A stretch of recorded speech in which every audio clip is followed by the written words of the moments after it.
जी दोस्तों, कैसे हैं आप। दोस्तों, एक ज़माना था कि डांस करने वाली औरतों को बहुत बुरा समझा जाता था। इन औरतों और इनको इस पेशा में लाने वाले लोगों को मुख्तलिफ नामों से पुकारा जाता था, जैसे मरासी, कंजर मरासी वगैरह इस तरह कहा जाता था, या नाच गाने वाले लोग कहा जाता था। हत्ता कि अगर उन लोगों में से कोई दूसरे घरानों में आ भी जाता था, ये तो दूसरी ज़ातों के अंदर शामिल होने की कोशिश करता था, तो उनका ये पेशा उनका साथ नहीं छोड़ता था। उनकी ये ज़ात, लोग उन्हें इसी तरह मरासी और नाचने गाने वाला कहकर ही पुकारा करते थे, और इस ज़ात वालों को कभी भी माशरा इज़्ज़त नहीं देता था। दोस्तों, ये हमारे मशरक़ी मुल्कों में ख़ास तौर पर जिसे हम बरसग़ीर कहते हैं, इसमें हिंदुस्तान, पाकिस्तान और बांग्लादेश आ जाते हैं। दोस्तों, यहाँ पहले दौर में बादशाहों को और राजाओं के महलों में नाच गाने की महफ़िलें हुआ करती थी, और फिर रफ्ता रफ्ता वक़्त गुज़रने के बाद इन लोगों के मोहल्ले बनना शुरू हो गए, और वो ऐसे हुए कि अवाम इन नाचने गाने वालों को अच्छा नहीं समझते थे। यानी वो मोहल्ले इस तरह से बने कि अवाम उनको अच्छा नहीं समझते थे, तो उन लोगों ने अपने मोहल्ले अलहदा बना लिए। उनके साथ रिश्तेदारियाँ वो लोग, बाकी लोग नहीं किया करते थे। लोगों ने अपने इन लोगों ने जो है अपने मोहल्ले जो हैं वो बाकी लोगों से अलहदा कर लिए।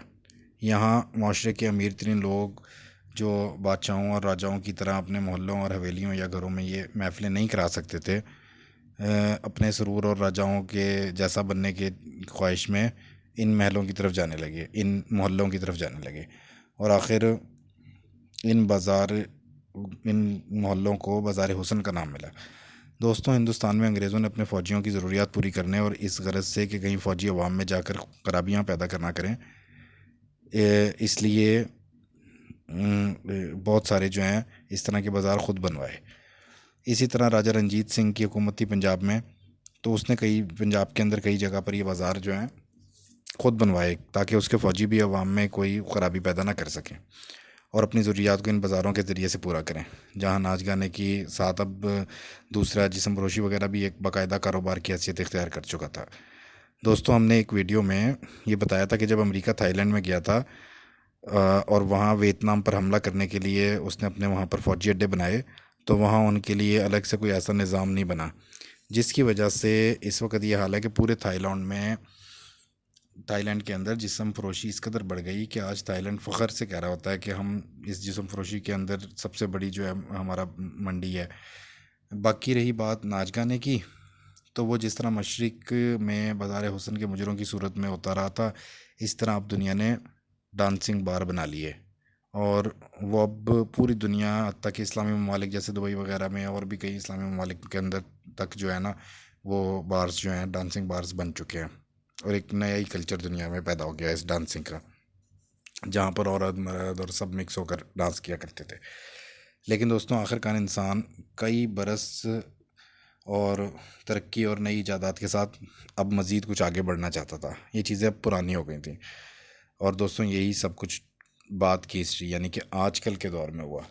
दोस्तों, कई दहाइयों तक स्टेज के ऊपर ये चीज़ें चलती रहीं, सिनेमाओं के अंदर चलती रहीं, फिर उसके बाद टीवी आ गए घर घर में, तो वहाँ पर ये नाच गाने वालों की जो है प्रोग्राम चलते रहे, और इन नाच गाने वालों की अहमियत को और इज़्ज़त को खूब इन चीज़ों ने बढ़ाया, टीवी स्टेज वगैरह ने। इन लोगों को आर्टिस्ट कहा गया, इनको सेलिब्रिटीज़ कहा गया, ये कहकर पुकारा जाता था कि ये एक बड़े फ़नकार हैं। और दोस्तों, जब ये नाच गाने वाले लोग लोगों के दिल में खूब बस गए, तो दुनिया में आई एक ऐसी चीज़ जिसने हर किसी को आर्टिस्ट बनने का मौका फ़राहम कर दिया। जी दोस्तों, ये थी एक मशीन जिसका नाम था ये टच मोबाइल। ये मशीन कई मशीनों जैसे कि computer, camera, video camera, tape वगैरह जो रिकॉर्डर चला करता थे, तो उन सब का एक मजमुआ थी। और फिर जदीद दौर की तरक्की के साथ इन मोबाइलों के प्रोसेसर्स और कंप्यूटर्स इनके ताकतवर होते गए, और इनके कैमरे इंतहाई जदीद होते गए। और दोस्तों, कुछ भी जब मेकअप ऐप्स वगैरह आई, तो इन्होंने लोगों का और काम आसान कर दिया कि अब हर कोई जो है एक अच्छा मेकअप वगैरह करके तो वो अपनी वीडियो बना सकता था। अब हर कोई आर्टिस्ट या सेलिब्रिटी आसानी से बन सकता था अपना कोई कोई भी वीडियो बनाकर। लेकिन दोस्तों, यहाँ भी एक थोड़ा मसला पैदा हुआ कि यानी कई साल तक ये चीज़ नहीं हुई कि हर कोई इस चीज़ में वीडियो बना रहा हो और अपने डाल रहा हो नेट के ऊपर, कि लोगों वी ये लोग वीडियो तो बना लेंगे, लेकिन इन लोगों तक रसाई कैसे होगी, किसी को कैसे पता लगेगा कि कौन वीडियो बना रहा है और नेट के ऊपर डाल रहा है। तो ये काम दोस्तों आसान किया फेसबुक यूट्यूब वगैरह ने, लेकिन अभी भी इतना ज़्यादा ये चीज़ आम नहीं हुई थी। सिर्फ चंद लोग ही वीडियोस बनाया करते थे, और जो ख़ास तौर पर ज़्यादातर फ़नकार लोग थे वो लोग अपनी वीडियोस बनाते थे। कुछ दूसरे लोग भी बनाते थे, लेकिन इतना ज़्यादा फिर भी नहीं था।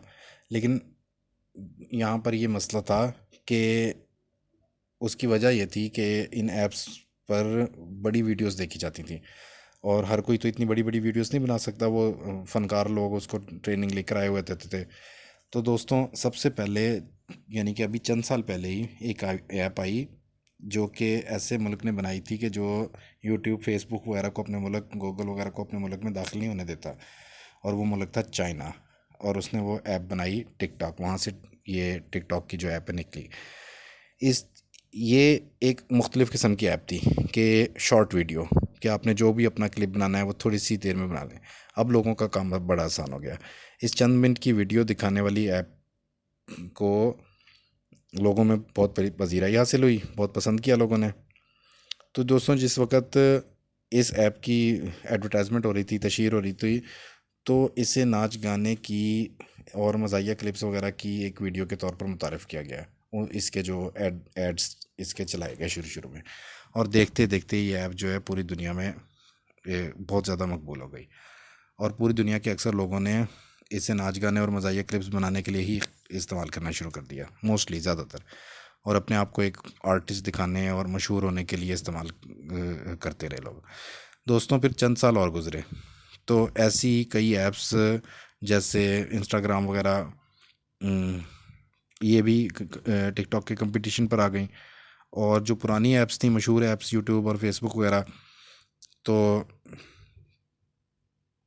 उन्होंने भी ये देखते हुए, लोगों का इंटरेस्ट देखते हुए, ये ऐप्स जो हैं अपने प्रोग्राम्स में शामिल कर ली शॉर्ट वीडियोस की। दोस्तों इस वक्त ना ही लोगों को डांसिंग क्लब जाने की ज़रूरत है, ना ही टीवी पर नाच गाना देखने की और ना ही किसी बाज़ार वगैरह में जाकर नाच गाना देखने की ज़रूरत है, किसी स्टेज पर या सिनेमा में।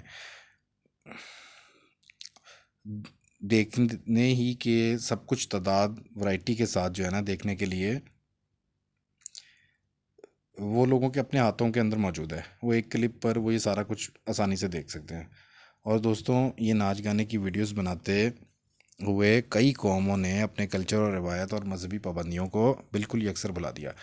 आज इन ऐप्स पर नौजवान मर्द और औरतें बिला शर्म हया और कई बार तो इंतहाई फोश लिबास के साथ ये वीडियोस बनाते हैं, और इससे फिर फ़ख्र समझते हैं। और इस वक्त इन वीडियोस बनाने वालों को ये एहसास ही नहीं कि हम ये क्या कर रहे हैं, क्योंकि वो अपनी बेहतरीन सलाहियतें इन्हीं नाच गाने और हंसी मजाक की वीडियोस बनाने पे लगा रहे हैं। जबकि अब भी इस दौर में दुनिया में ऐसी कौमें मौजूद हैं कि जो कि साइंस में तरक्की कर रही हैं, इल्म में तरक्की कर रही हैं, और माशी तरक्की करके तो वो पूरी दुनिया को जो है मईशत को अपने कंट्रोल में कर रही हैं, और क्योंकि वो अपनी सलाहियतें इल्म और मेहनत पर लगाते हैं, और अपनी लाइफ के अंदर भी वो एक खुशहाल ज़िंदगी गुजारते हैं। बाकी अक्सर जो जो दुनिया है वो इन ऐप्स के ऊपर जो है अपने आप को फेमस करने और अपने आप को दिखाने के अंदर लगी रहती है। दोस्तों अब अगर हम अपने खित्ते इस बरसगीर की बात करें, तो हम अपनी तारीख़, अपने रिवाजों को जानते हैं। और अगर हम मुसलमानों की बात करें, तो मुसलमान भी अपनी मजहबी पाबंदियों को खूब जानते हैं। उनके यहाँ तो ऐसी कई फ़ोश, ऐसी किसी भी फ़ोश और पर्दा जो नाच गाने वाली वीडियोस हैं, ये बनाना तो क्या, ये तो देखने की भी इजाज़त नहीं है इस्लाम मज़हब के अंदर। और अगर बरसगीर वाले अपने माजी को देखते हैं, तो ये जान पाते हैं कि हमारे इसी खित्ते में एक ऐसा दौर भी रहा है कि जब इन नाच गाने वालों को मरासी गंजर वगैरह कह के पुकारा जाता था, और दूसरे लोगों में इन्हें कोई इज्जत नहीं दी जाती थी। लेकिन दोस्तों आज ये हम वही कौम है जो कभी इसे बेइज्जती समझा करते थे, तो वो अपनी रिवायात, तहज़ीब, मजहबी पाबंदियों, इन सब चीज़ों को उन्होंने सिर्फ़ और सिर्फ़ एक लफ्ज़ के लिए की वजह से सब कुछ को भूल गए हैं, अपने मज़हब को भी भूल गए, हर चीज़ को भूल गए हैं। और दोस्तों जानते हैं आप वो लफ्ज़ क्या है? वो है फ़ेम, कि मैं मशहूर हो जाऊँ, लोग मुझे अच्छा समझने लग गए। और सिर्फ इस जज्बे के लिए जो है ये ऐप्स जो हैं इनकी भी बहुत ज़्यादा मकबूलियत हो रही है, और लोग जो हैं आखिरकार आहिस्ता आहिस्ता आहिस्ता अपना सारा वक़्त, अपने अहबाब, अपनी खुशियाँ, जो रियल लाइफ की खुशियाँ, वो छोड़कर इन चीज़ों के अंदर जो है जाते जा रहे हैं।